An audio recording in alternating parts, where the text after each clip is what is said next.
The Star Wars character Rey is one of the most popular Star Wars characters of all time, and certainly one of the most popular movie characters in recent years. Alongside Supreme Leader Snoke, there has been a ridiculous amount of theories and speculation surrounding the character of Rey. Is Rey a descendant of Palpatine? Is she the daughter of Luke Skywalker or Han Solo? Is Rey a Kenobi? Everyone sort of has their own take, but most people probably think she's Luke's kid. Me personally, I like to keep the options open and explore all the possible outcomes and revelations. Today, I bring a new theory to the table, a new suggestion, a new path for the character of Rey to spiral down. Let's dive deep into the world of Star Wars and explore and allow me to explain just how Rey could be a Jinn.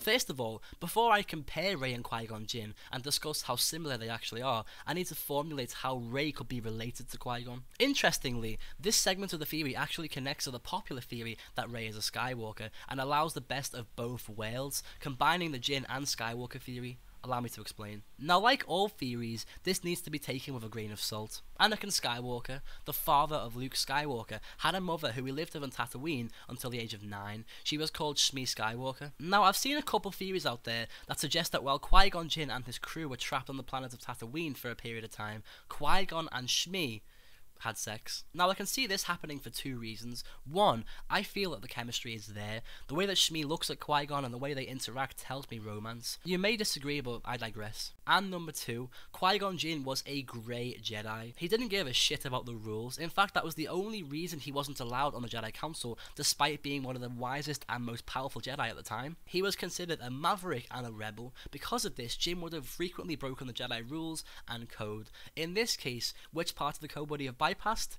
No attachments, no love. If this theory works in anyone's favour, it's Qui-Gon Jinn's. So let's say that Qui-Gon Jinn and Shmi did have sex while on the planet of Tatooine. What if, after Qui-Gon, Anakin and Obi-Wan left for Coruscant, Shmi discovered that she was in fact pregnant with Qui-Gon's child? Honestly, what we as an audience know about Shmi after The Phantom Menace is very, very vague. I mean, we know she was freed and married by that guy called Lars, as told to us by Lars in Attack of the Clones, but that's it. What else happened in Shmi's life? We don't know. Was there room in her life after Anakin to have another child without us knowing? Absolutely. So who was this child and what happened to it? Well, who indeed? This character is anonymous to us because it's impossible for us to know. However, I will say this, Shmi could have had this child after Anakin left and after Qui-Gon died, and from there, the child would have also been born into slavery and sold on to a different owner or company. This explains why there was no mention of the child in Attack of the Clones, because this child was sold and vanished before Lars came into the picture, and Shmi never told Anakin because she simply didn't have the time in her last dying moments. Now, I'm not saying that this child is Rey, because obviously that doesn't make sense in the Star Wars timeline. I'm saying that this child, the child of Shmi and Qui-Gon Jinn, is the parent of Rey. Let's say that this child, female or male, was Force sensitive, being the product of Qui-Gon Jinn and the sibling of the Chosen One, went on in life to meet another Force sensitive / Jedi and hid in exile after Order 66 and the rise of the Empire, and had Rey just after the fall of the Empire, making her a similar age to Kylo Ren. For whatever reason, perhaps they were in grave danger and wanted to save Rey, left her on the planet Jakku, and flew away, leaving her forever, away from trouble and certain death. This is the quote-unquote family that Rey was referring to the whole duration of The Force Awakens, her mother and father. Notice how Rey always refers to her family as they. They'll be back, she says, and not he'll be back, like she might say if she was referring to Luke or Han Solo. Even Maz Kanata says to her that her family are not coming back, but there is someone who still might. Luke. If that doesn't prove that Luke isn't her family and that someone else is, I don't know what does. Let's say that Rey's father was the son of Qui-Gon Jinn and her mother is another Force sensitive. Rey's father, the son of Qui-Gon Jinn and Shmi Skywalker, the brother of Anakin Skywalker and the uncle of Leia Organa and Luke Skywalker. Rey has some seriously powerful blood flowing through her veins. Maybe what Yoda said wasn't about Leia, but about the son of Qui-Gon Jinn. Told you I did. Reckless is he. Now, matches are worse. That boy is our last hope. No, there is another. So, to recap, Qui-Gon Jinn and Shmi Skywalker had a son who was then sold at a young age, so nobody knew about him, and Qui-Gon wasn't aware of him because he died very shortly after he left Shmi and Tatooine. This son goes on in life to meet another Force-sensitive /Jedi, marries her, and has Rey just after the fall of the Empire. Due to unfortunate and dangerous circumstances, they dump Rey and Jakku and never come back. Rey is the granddaughter of Qui-Gon Jinn and Shmi Skywalker, the niece of Anakin Skywalker /Darth Vader, the cousin of Luke Skywalker, Leia, and Ben Solo. The blood that flows through the veins of Rey is beyond powerful, and if this theory were to become true, it would combine two theories as opposed to just one, and still make Rey a Skywalker after all.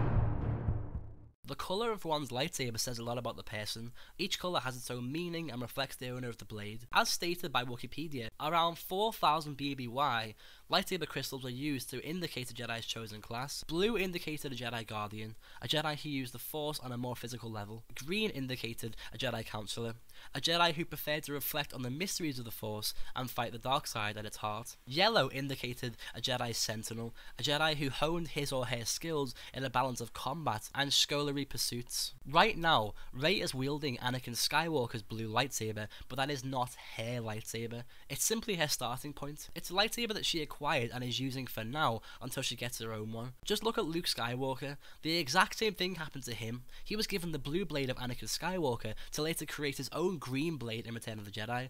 I believe the same will happen to Rey. But what colour will Rey choose and why?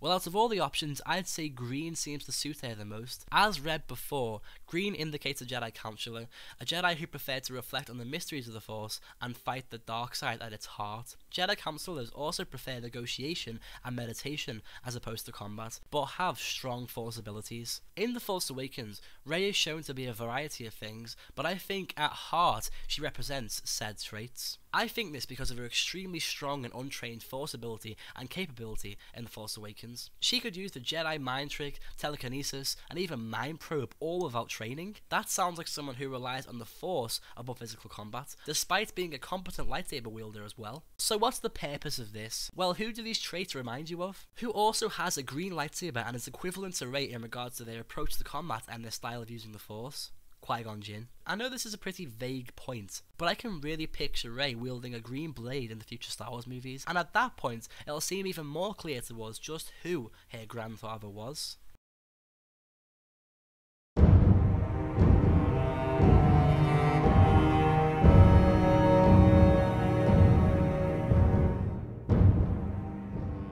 Rey being a descendant of Qui-Gon Jinn is the perfect chance for Liam Neeson to come back and reprise his role as Qui-Gon Jinn. There has been a ton of speculation the past couple of years regarding old stars coming back and reprising their roles in Episode 8, The Last Jedi. Some of these stars include Samuel L. Jackson, Ewan McGregor, Hayden Christensen, and Liam Neeson. When asked about returning to the role, Neeson said this.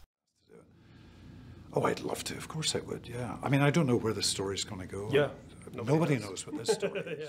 I think that given the fact that Qui-Gon Jinn is such a fan favourite character, and that some stars meant to be coming back, in addition to Liam Neeson's interest in reprising his famous role, we have good reasons to believe that Qui-Gon Jinn will be coming back to our screens.